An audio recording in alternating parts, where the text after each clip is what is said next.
أعوذ بالله السميع العليم وبوجهه الكريم وسلطانه القديم من الشيطان الرجيم من همزه ونفخه ونفثه بسم الله الرحمن الرحيم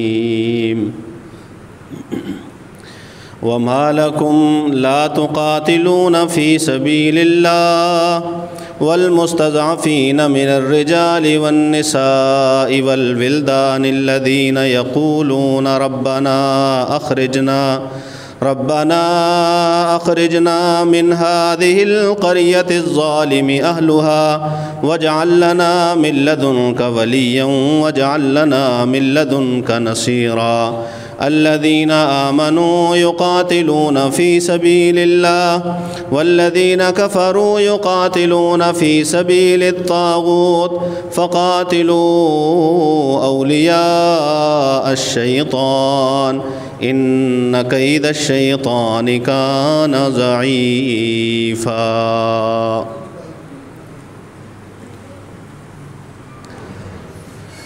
بات تو ہماری چل رہی تھی رسول اللہ صلی اللہ علیہ وسلم کی جو امتیازی خصوصیات ہیں اس حوالے سے۔ آج عنوان تو وہ نہیں ہے،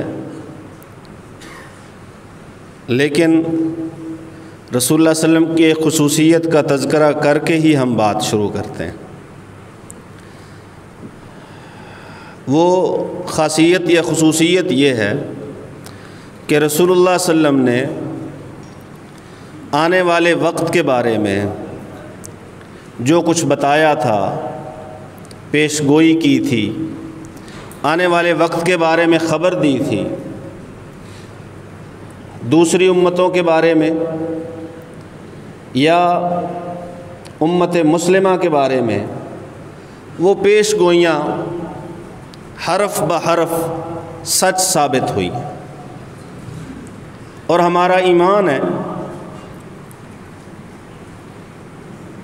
کہ جو وقت آ رہا ہے اس کے بارے میں جو پیش گوئی ہے وہ بھی حرف بحرف سچ ہی ثابت ہوگی۔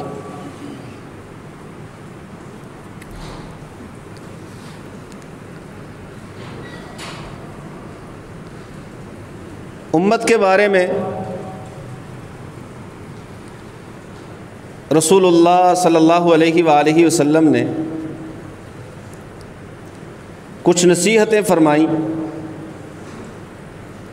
اور کچھ آگاہی دی۔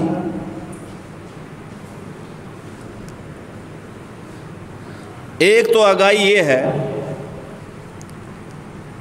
رسول اللہ صلی اللہ علیہ وسلم نے فرمایا الکفر ملت واحدہ، کفر پورا وہ ایک ہی جماعت ہے۔ کفر اسے آپ ملکوں میں بانٹ کے نہ دیکھیے، اسے آپ مذاہب میں بانٹ کے نہ دیکھیے، اسے آپ زبانی تقسیم میں بانٹ کے نہ دیکھیے۔ الکفر ملت واحدہ، یہ کہیں کے بھی رہنے والے ہوں، یہ کسی بھی مذہب سے تعلق رکھتے ہوں، یہ کوئی بھی زبان بولتے ہوں، ان کا ایکا ہے، یہ اکٹھے ہیں۔ اور اس بات کا مشاہدہ آج ہم کھلی آنکھوں سے کر رہے ہیں، اس سے پہلے بھی کئی مواقع ایسے آئے کہ ساری دنیا نے دیکھا کہ اگر کہیں پر اسلام کا یا ہندوازم کا مقابلہ ہے تو اسلام کے مقابلے میں ساری کافر دنیا ہے، صرف ہندو نہیں۔ اگر مسلمانوں کا مقابلہ عیسائیوں سے ہے تو مسلمانوں کے مقابلے میں پوری کافر دنیا ہے، صرف عیسائی نہیں۔ اور جب معاملہ یہودیوں کا ہو، مسلمانوں کی لڑائی یہودیوں سے ہو، تو پھر صرف یہودی مقابلے میں نہیں بلکہ پوری دنیا کفر مقابلے میں۔ یہ باتیں ریکارڈ پر ہیں کہ ہر ایک نے باقاعدہ باضابطہ یہ بیان دیا ہے کہ ہم اسرائیل کے ساتھ کھڑے ہیں۔ اسرائیل ایک ملک کا نام ہے جو کہ اللہ کے پیارے پیغمبر یعقوب علیہ الصلوۃ والسلام جو جناب یوسف کے والد ہیں، جناب اسحاق کے بیٹے ہیں، جناب ابراہیم علیہ السلام کے پوتے ہیں، ان کا لقب تھا اسرائیل، جناب یعقوب کا نام بڑا خوبصورت ہے، لیکن یہ نام بھی دھوکہ دینے کے لیے رکھا۔ یہودی آباد ہیں، صرف یہ علاقہ یہودیوں کا نہیں، یہودی کبھی نہیں تھے یہاں پہ،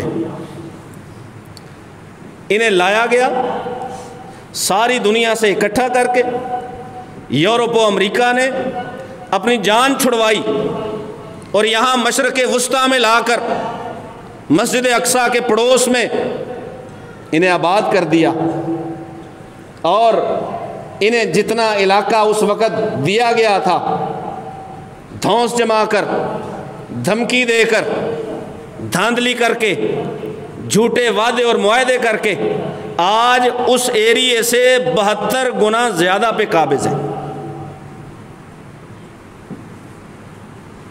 آپ مسلمان ملکوں کی تاریخ پڑھیے کہ وہ سکڑے ہیں، کم ہوئے ہیں، ان کا جتنی زمین پہ قبضہ ہے اس سے بڑا تو نہیں، کم ہوا ہوگا، جیسے ہمارے پاکستان کے ساتھ ہوا 71 سے پہلے اور 71 کے بعد۔ اور یہ بات آج ہی مجھے ایک ساتھی نے بتائی کہ ہنری کسنجر نے اپنی کتاب میں یہ بات لکھی ہے کہ عالمی طاقتوں نے فیصلہ کیا تھا کہ یہ جو پاکستان ہے یہ کشمیر کے حق میں بہت بولتا ہے، فلسطین کے حق میں بہت بولتا ہے، امت مسلمہ کے حق میں بہت بولتا ہے، کیوں نہ اسے کاٹ کے چھوٹا کر دیا جائے۔ وہ جملہ بھی بتا رہے تھے، کٹ ٹو شارٹ دا پاکستان، کاٹ دو، ٹکڑا کر دو، اسے چھوٹا کر دو، تاکہ یہ جو آواز بلند ہے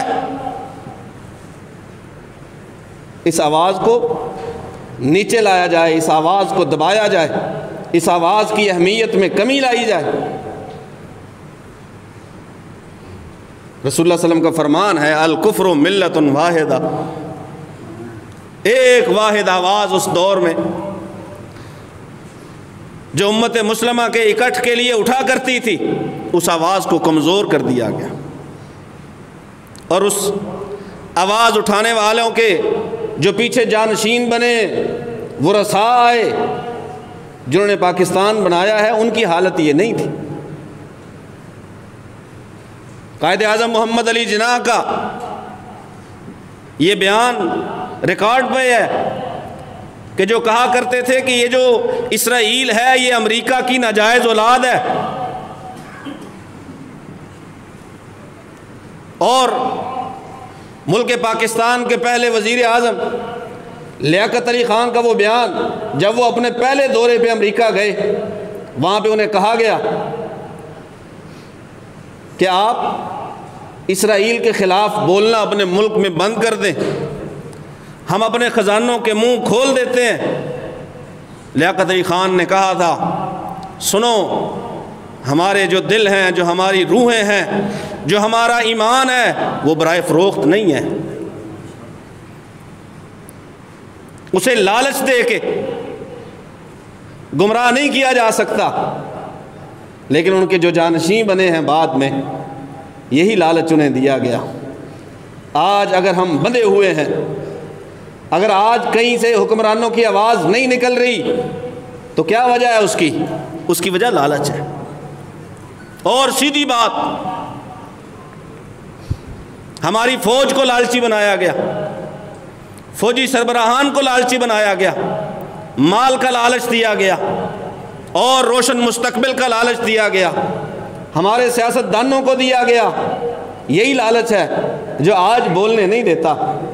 یہ آوازیں گونگ ہیں تو اس کی وجہ لالچ ہے، اس کی وجہ مادہ پرستی ہے کہ رسول اللہ صلی اللہ علیہ وسلم نے فرمایا تھا، یہ دوسری پیش گوئی ہے، لوگوں سنو ایمان والو، ایک وقت ایسا آئے گا کہ باقی ساری امتیں، ساری جماعتیں، سارے ملک، ساری ملتیں وہ تمہارے اوپر ٹوٹ پڑیں گی۔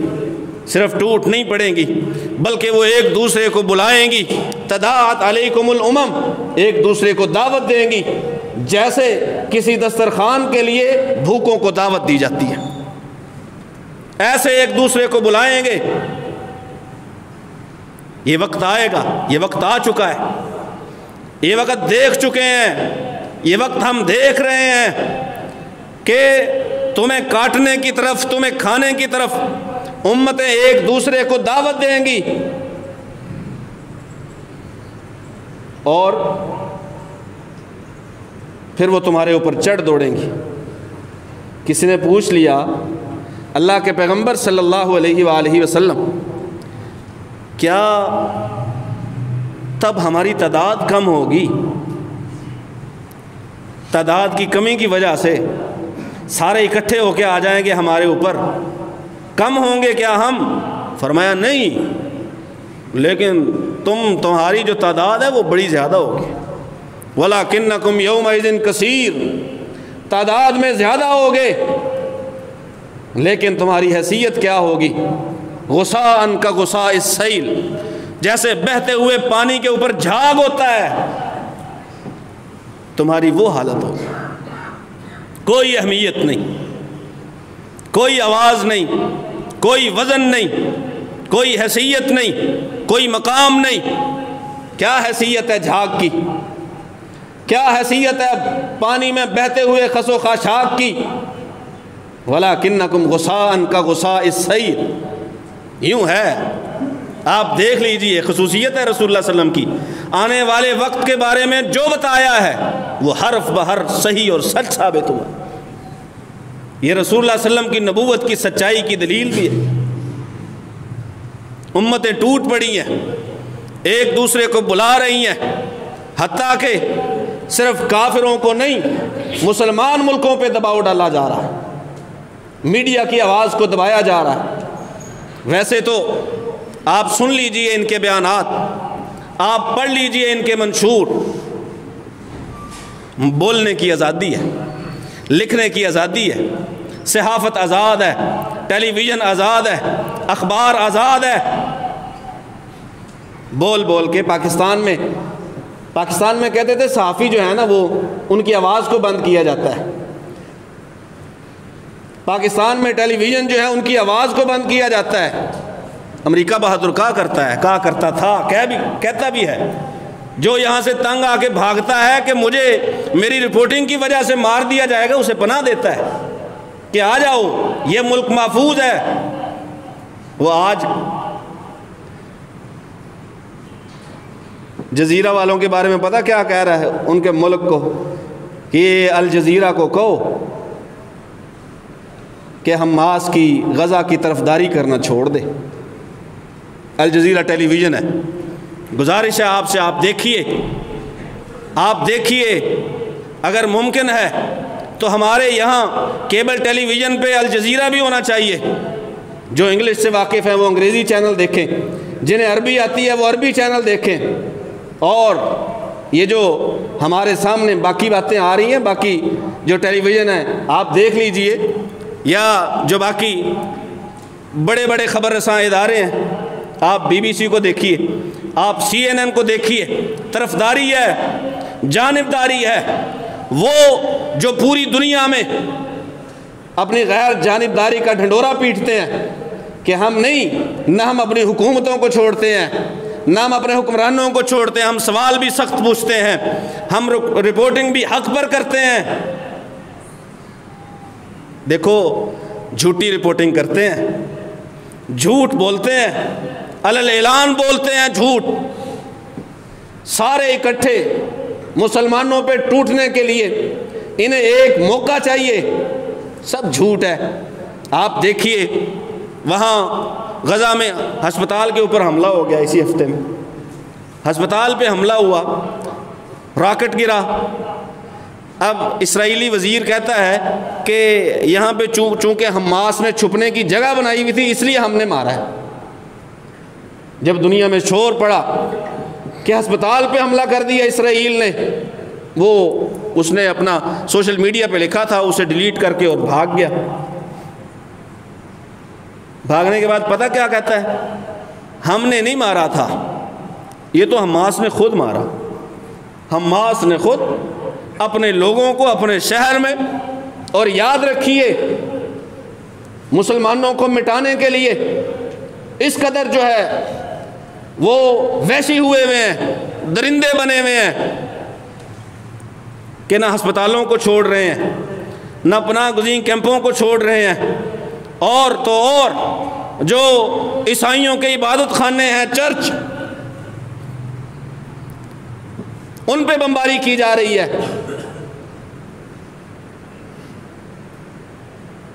ہسپتال کو جی حماس نے مارا ہے۔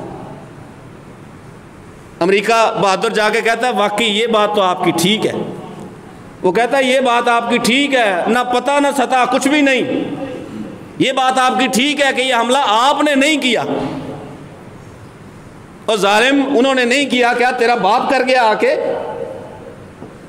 تم نے نہیں کیا، انہوں نے کیا ہے۔ بعد میں جب عقدہ کھلا، اور یہی امریکی صدر بیان دیتا ہے حماس نے 40 بچوں کو ذبح کر دیا،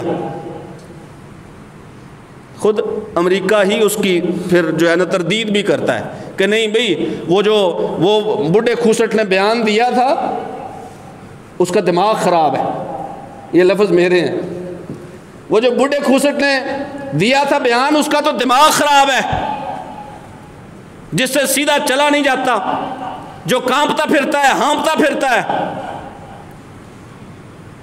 اپنی زبان میں کہیں تو قبر میں جس کی ٹانگیں ہیں وہ بھی جھوٹ بول رہا ہے۔ کیوں؟ کہ رسول اللہ صلی اللہ علیہ وسلم نے فرمایا تھا کہ مسلمانوں کے خلاف یہ سب ایک ہیں، الکفر ملت واحدہ۔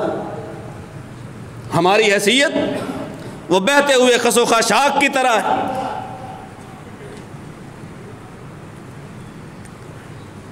اللہ کے پیغمبر یہ قلت کی وجہ سے ہوگا؟ کہا نہیں، قلت کی وجہ سے نہیں ہوگا، تعداد بڑی ہوگی، حیثیت کوئی نہیں، حیثیت کوئی نہیں۔ ایک اور بار رسول اللہ صلی اللہ علیہ وسلم سے پوچھا گیا، اللہ کے پیغمبر صلی اللہ علیہ وآلہ وسلم، یہ جو امت کی حالت ہوگی،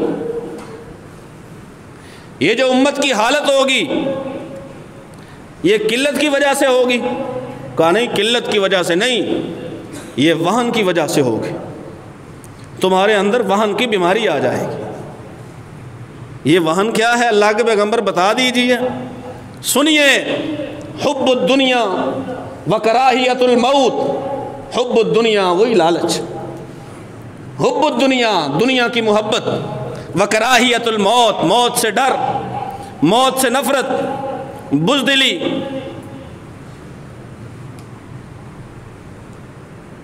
حب الدنیا کراہیت الموت، موت سے ڈرتے ہیں، زخم سے ڈرتے ہیں، فوجیں بنا لیں، فوجوں پہ خرچ کر لیا، فوجوں کو سب کچھ جو انہیں چاہیے تھا اس سے بڑھ کر 2 گنا 3 گنا 4 گنا 5 گنا، میں نے تو بڑھا اس سے بھی کئی گنا، جتنا چاہیے نا اس سے 10-12 گنا دے کے فوجیں بڑی ہیں، لیکن حب الدنیا ہے، حب الدنیا۔ ماٹو کیا ہے ہمارا؟ ایمان، تقوی، جہاد فی سبیل اللہ، یہ موٹو ہے ہماری فوج کا، یہی موٹو ہے۔ ایمان ہے، تقوی ہے، جہاد فی سبیل اللہ ہے۔ کدھر ہے سارا کچھ؟ کیا ایمان کا تقاضا ہے کہ بیان ہی نہ دیا جائے مسلمانوں کے حق میں؟ کیا تقوی کا تقاضا ہے کہ مسلمانوں کے لیے زبان ہی نہ کھولی جائے؟ کیا جہاد فی سبیل اللہ یہ کہتا ہے کہ ہاتھ باندھ کے بیٹھ جاؤ، کچھ نہ کرو؟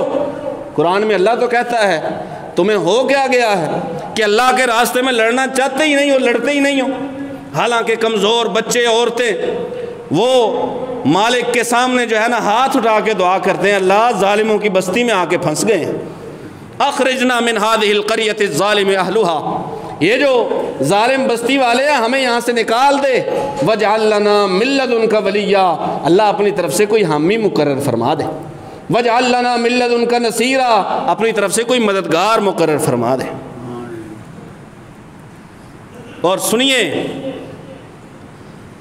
آج بے حیثیت تو ہو ہی گئے تھے، بے حس بھی ہو گئے ہیں، بے حس ہو گئے ہیں۔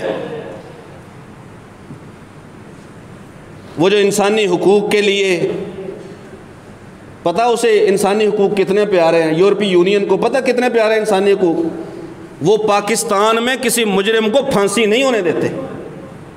ہمارے ہاں جو پھانسیاں رکی ہوئی ہیں اس کی کیا وجہ ہے؟ جرم ختم ہو گئے، جرم ختم ہو گئے؟ نہیں، یہ یورپی یونین کا دباؤ ہے، انسانی حقوق کا تقاضا ہے، کسی کو پھانسی نہیں ملنے، وہ چاہے 10 بندوں کو مار کے آیا۔ یہ جب پشاور سکول پہ حملہ ہوا تھا اس کے بعد کچھ عرصے کے لیے پھانسیاں ہوئی ہیں اور دھڑا دھڑ ہوئی ہیں، ہم نے دیکھا ہے، اس سے پہلے بھی پابندی تھی۔ اس کے بعد نیشنل ایکشن پلان کے تحت جو ہے یہ فیصلہ کیا گیا تھا کہ جتنے بھی مجرم ہیں پھانسی کے جو پڑے ہوئے ہیں رکی ہوئی ہیں سب کو پھانسیاں دی جائیں، وہ پھر دہشت گرد تھے یا غیر دہشت گرد مجرم تھے سب کو پھانسی دی گئی۔ جسے پھانسی کی سزا دی جائے اسے پھانسی ملنی بھی چاہیے، اسے سزائے موت دینی بھی چاہیے۔ یہ انسانی حقوق کی بات کرنے والے نہیں جی، پھانسی نہ دو۔ کیا غزہ میں معصوم سے پھول بچے بارود سے ادڑے ہوئے نظر نہیں آتے؟ کیا ملبے تلے دبے ہوئے کمزور لوگ، بوڑھے، ضعیف و ناتواں، عورتیں، بچے کوئی نہیں نظر آتے؟ کیا پانی کی بوند کے لیے ترستے ہوئے لوگ؟ عام ہے ساری باتیں کہ کیسے عورتیں باپردہ برقعوں میں، کبھی تصور کریں، کبھی تصور کریں، اللہ کرے ہمارے اوپر ایسے حالات نہ آئیں، اللہ کرے ایسے حالات نہ آئیں، لیکن یہ جو حالات ہیں یہ بھی میرے ہی جسم کے ایک ٹکڑے کے حالات ہیں کہ رسول اللہ صلی اللہ علیہ وسلم نے ہم مسلمانوں کو جسد واحد قرار دیا ہے، وہ میرے ہی جسم کا ایک ٹکڑا ہے۔ وہ باپردہ مائیں، بہنیں، بیٹیاں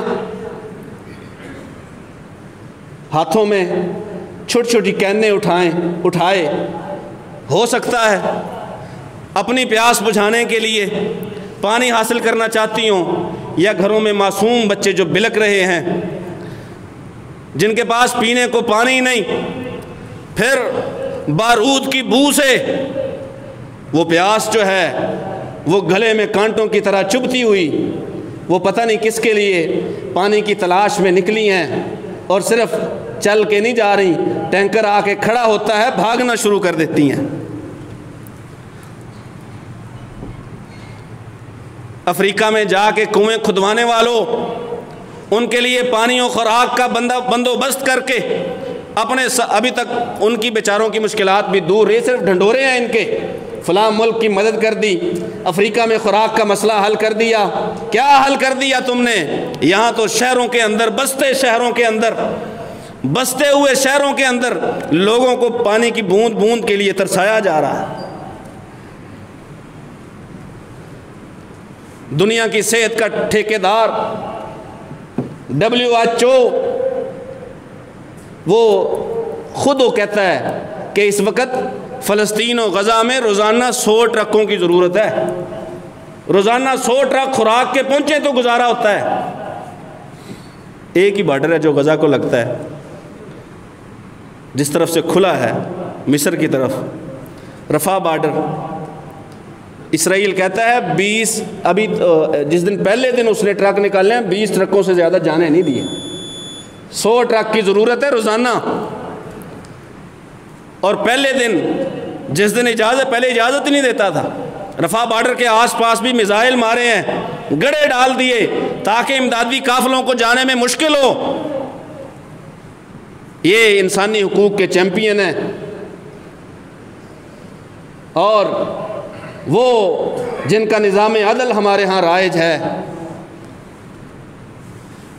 جن کا نظام حکومت ہمارے ہاں رائج ہے، یہ نظام بھی بہت بڑی رکاوٹ ہے۔ یہ سوچے سمجھے منصوبے کے تحت کیا ہے جمہوریت؟ یہ جمہوریت ہوتی ہے؟ نظام حکمرانی میں سب سے گندہ جو نظام ہے وہ جمہوریت کا ہے، اور اس کی جو سب سے گندی ترین شکل ہے وہ ہمارے اوپر مسلط ہے۔ کائنات کے سب سے برے نظام کی سب سے بری شکل جو ہے، سب سے بری شکل میں ہمارے ہاں رائج ہے۔ یہ جمہوریت ہے، یہ انسانی حقوق ہے، یہ میڈیا اور صحافیوں کے حقوق ہیں، یہ بولنے کی آزادی ہے ہمارے ملکوں میں۔ پاکستان بولنے نہیں دیتا، زبان بندی کرتا ہے، یہ بولنے کی آزادی ہے۔ بولنے کی آزادی دینے والوں، اہل غزہ کو جینے کی آزادی بھی دے دو کہ وہ آزادی سے جی لیں۔ اللہ وحدہ لا شریک سے دعا ہے کہ وہ مظلوموں کی مدد کرے، اللہ ظالموں کا ہاتھ پکڑے، اللہ یہودیوں کو نیست و نابود کرے، اللہ ظالموں غاصبوں کو کیفر کردار تک پہنچائے، اور اللہ تعالی ہمارے بے حس حکمرانوں میں غیرت ایمانی پیدا کرے، غیرت اسلامی پیدا کرے، جذبہ اور شوق جہاد پیدا کرے۔ وہ جس کلمہ کی بنیاد پہ اس ملک کو حاصل کیا گیا تھا، اللہ کرے کہ ہمارے حکمران دوبارہ اسی اپنی اصل کی طرف لوٹ آئیں، اصل سے دور نکلیں گے۔ اصل سے اگر دور نکلیں گے، دور جائیں گے، کچھ نہیں ہے، اندھیرا ہے، کوئی چیز نہیں ہے۔ اگر اپنے اصل کی طرف لوٹ آئیں گے تو کلمہ ہے، اللہ ہے، رسول ہے، روشنی ہے، نور ہے، ہدایت ہے۔ اللہ سے دعا ہے اللہ ہمیں سن سمجھ کر عمل کرنے کی توفیق نصیب فرمائے۔ وما علیہ